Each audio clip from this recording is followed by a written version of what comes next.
जब जब आप जितनी देर तक सड़कों पे चल रहे हैं, लोगों का हुजूम उमड़ रहा है, सुनने में आया है कि फोर्सेस एक्स्ट्रा लगानी पड़ी है, क्या कहेंगे? अरे फोर्स क्या, जो फोर्स कहेगी वो मैं लूंगा। इधर आइए इंस्पेक्टर साहब, क्या पोस्ट क्या है आपकी, आप बताओ। एडिशनल एसपी साहब बताओ, आपकी बात मानी कि नहीं मानी, बताना सर, पूरी बात बताओ, मानी कि नहीं? इनका परिचय नहीं जानते होगे, इनका परिचय हम जानते और ये जानते हैं। अच्छा बताओ, हम जानते कि नहीं जानते? अब बताओ ना, सही बताओ। हाँ तब ठीक है, पुराना भी जानते हैं हम, इससे वाली पुरानी वाली पोस्टिंग भी जानते हैं हम। देखिए आप, तो ये जो कह रहे हैं हम उनका मान रहे हैं। बताओ, नहीं कहना मानो तो बता दो, बताओ आप। और बीजेपी वाले क्यों घूम रहे हैं अब, बंद हो गए वो लोग? अरे बहुत बधाई। सर योगी कह रहे हैं कि ये जो कहेंगे हम कहना मान लेंगे, जाइए। ये कहेंगे यहाँ रुके हम रुके, ये कहें जाइए हम जाएंगे। कितनी सीटें गठबंधन की हैं? प्रदेश में कितनी? देखिए, एक सीट के अलावा सब सीटें जीत रहे हैं। कौन सी सीट? एक लड़ाई में है क्यूटो, वाराणसी, वो क्यूटो है, एक लड़ाई में है, बाकी सब इंडिया गठबंधन जीत रहा है। उसको क्यों छोड़ दिया? वो लड़ाई में है, थोड़ा बढ़ जाएगा, मेहनत करेंगे तो हम लोग। योगी जी कह रहे हैं नेपोटिज्म पे वोट नहीं देना है, राष्ट्रवाद पे वोट देना। मेरी बहन, उन्हें नेपोटिज्म का मतलब नहीं पता होगा, इसलिए उनका जवाब नहीं दूंगा। क्योंकि आपके परिवार से 5 लोगों को टिकट मिला है। तो उनसे किसने रोका? परिवार बढ़ा लें, किसने रोका है भाई? आपको अगर लग रहा है कि हमारा परिवार लड़ रहा है तो किसने रोका है? अभी अपना परिवार बढ़ाओ। ये जितने पुलिस वाले हैं सबका परिवार है, तुम्हारा परिवार होगा। और बीजेपी आज ले कसम कि ना परिवार वालों को टिकट देंगे और ना परिवार वालों से वोट मांगेंगे। तो बताओ कितने लोग बचे बीजेपी में, बताओ ना आप। तो ये कोई सवाल नहीं है। जैसे ये सड़क बनी, मान लीजिए ये फॉरेंसिक लैब बनी, भाई इसको क्यों नहीं ठीक कर रहे आप? ये कोई मेरे लिए थोड़ी है, ये पुलिस की मदद करेगा, ये आम लोगों की मदद करेगा। जितने पुलिस वाले खड़े इनकी मदद नहीं करेगा क्या? ये एक्सप्रेस वे बना, मान लीजिए इसके बाद जो मंडियां बननी थी या कुछ और काम होना था, किसी न किसी को तो लाभ मिलता। आप क्यों ऐसा कर रहे हो? ये सब काम रोक दिया आपने। अभी राहुल गांधी और अखिलेश यादव एक मंच पे नजर आ रहे हैं, जल्दी तिगड़ी नजर आएगी। कल फिर भी हम लोग होंगे साथ। तिगड़ी नहीं, जितने लोग हमारे साथ आना चाहेंगे हम सबको साथ लेंगे, क्योंकि यही इंडिया की खूबसूरती है। इंडिया की खूबसूरती यही है। लगातार सवाल उठाती है बीजेपी, सत्ता पक्ष लगातार सवाल उठाती है कि गारंटी आप भी दे रहे हैं, गारंटी कांग्रेस भी दे रही है, गारंटी आम आदमी ये पार्टी बीजेपी की गारंटी नहीं है, ये झूठी घंटी है। इनकी गारंटी झूठी घंटी, कोई भरोसा नहीं करने वाला। ये तो वो लोग हैं जिन्होंने कोरोना में वैक्सीन लगवा दी। हमारे जितने कर्मचारी हैं इनसे जबरदस्ती लगवा दी इनके, और अब ये कह रही है कंपनी कि हम वैक्सीन वापस ले लेंगे। अब बताओ, जिसकी लग गई वैक्सीन उसकी वापस कैसे ले लोगे? जैसे आप लोगों ने लग गई वैक्सीन तो शरीर से कैसे लोगे वापस? अखिलेश जी, आपने कन्नौज से जिस दौरान नामांकन किया और राहुल गांधी ने रायबरेली से किया, उसके बाद बीजेपी के तमाम स्टार कैंपेनर्स जो हैं वो इन दोनों सीटों पर फोकस बनाए हुए हैं, क्या कहेंगे उनको? बीजेपी अपने ही खोदे हुए गड्ढे में गिर पड़ी।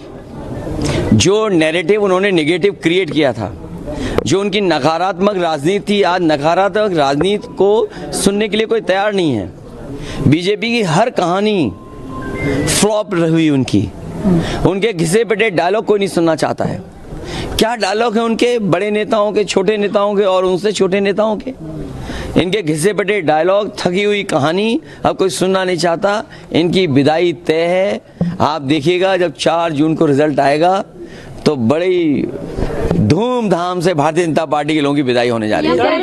आरोप लगाया गया है, आप लोगों ने आरोप लगाया और पुलिस ने भी आरोप लगाया भारतीय जनता पार्टी के लोगों ने ट्वीट करके कि पुलिस सहयोग कर रही है समाजवादी पार्टी के लोग। देखिए, पुलिस अपना निष्पक्ष काम कर रही है।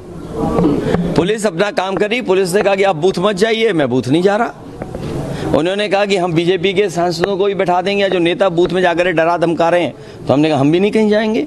ये तो हमारा प्रिविलेज है, ये तो हमें नियम के अंदर हमें अनुमति मिलती है कि हम बूथ पे जाकर के अपने एजेंट और वोट कैसे पड़ रहा है वो देख सकते हैं। अगर इस कानून और नियम के बारे में नहीं जानते तो अलग बात है। लेकिन बीजेपी सुबह से, मैं आपसे कह रहा हूँ, कसाबा या बूथ जाइए आप, अगर आप निष्पक्ष पत्रकार हैं, कसाबा जाइए। बीजेपी के गुंडे ने एक हाथ समाजवादी पार्टी के लोगों पर व्यवहार खराब किया, लेकिन समाजवादी पार्टी उससे डरने बढ़ने वाली नहीं है। सुबह से ये लोग फर्जी आधार बना के वोट डाल रहे हैं, हमारे लोगों ने पकड़ लिया।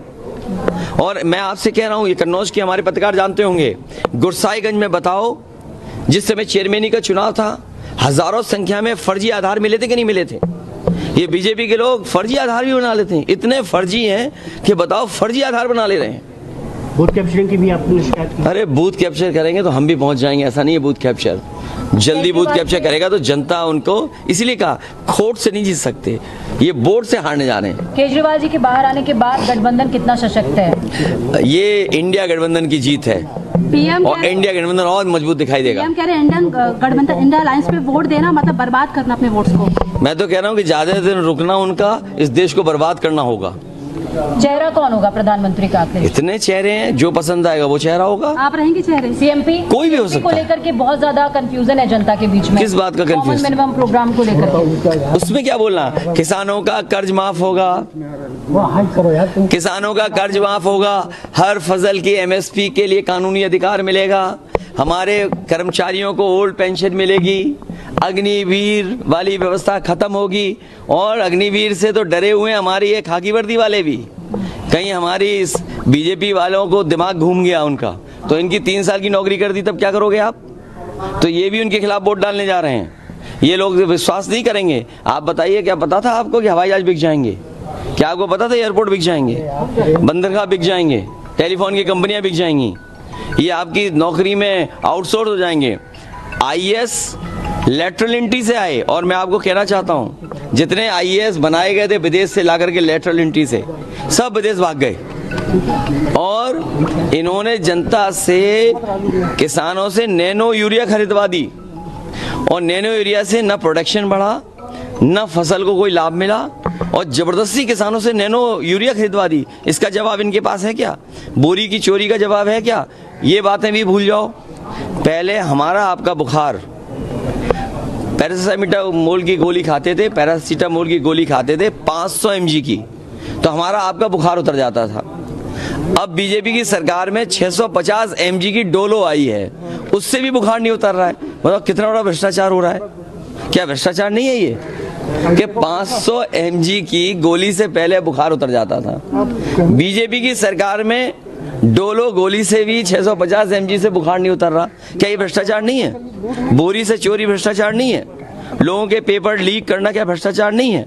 इलेक्टोरल बॉन्ड से जो आपने चंदा लिया है, क्या आप भ्रष्टाचार का दूसरों को कहते हो? और आपने इलेक्टोरल बॉन्ड से कितना पैसा लिया? आपने तो अभी चंदे के नाम पे पैसे वसूल लिए, और अभी तो दान की पोल नहीं खुली है, अभी तो इलेक्टोरल बॉन्ड की खुली है। प्रधानमंत्री कहते हैं कि उसी के थ्रू तो आपको भी पैसा मिला। अरे हमें तुम बता दो ना, बीजेपी वाले बताएं ना, बीजेपी वाले बताएं कि समाजवादियों को क्या पैसा मिला है। अरे हम तो खुलेआम कह रहे हैं ना बीजेपी वालों से। सुब्रत पाठक जी से भी मेरी बात हुई थी। सुब्रत पाठक जी कह रहे हैं कि कन्नौज में समाजवादी पार्टी के पास कोई चेहरा नहीं था, इसलिए अखिलेश यादव जी को खुद उतरना पड़ा। उन्हें क्या तकलीफ है हमारे चेहरे से? उन्हें क्या तकलीफ है? कम से कम उनका जो मुंह भरा रहता था वो मैंने ठीक कर दिया। पिछली बार 13,000 वोट से जीते थे, जो भरे रहते थे मुंह, आप क्या मार्जिन होगा अखिलेश यादव का? जनता जितने वोटों से जिता दे।